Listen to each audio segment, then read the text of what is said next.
হয়ে বৈশাখ, আজ ঈদের তৃতীয় দিন, এসে হয়ে বৈশাখ পড়েছে না। ঠিক আছে, তুই কোনটা ছিলি বন্ধু এতক্ষণ?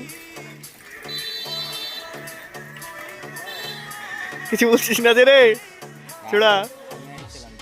হ্যাঁ দিয়া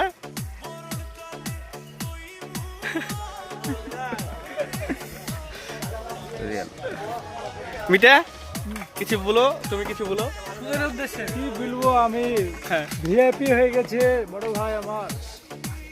দেখছেন না গালে গুলে মাংস লেগেছে, এত সুন্দর। আমার কিছু বলার নাই, হ্যাঁ? আমার কিছু বলার নাই, ব্যাপারটা পুরাই চুলিং কং। মিটা কিছু বলো, তুমি আর কিছু বলে বলো। কি আর বলবো, বড় ভাই মানুষ, কষ্ট লাগছে আমাকে। এতক্ষণ যে শুতে ছিল ঘরে, এই যে এখন কটা বাজছে? আমার কাছে 10টা না 11টা বেশি। এই 11টা পর্যন্ত শুয়েছিল বন্ধু আমার। কি ব্যাপার বন্ধু, এত ঘুম কেন?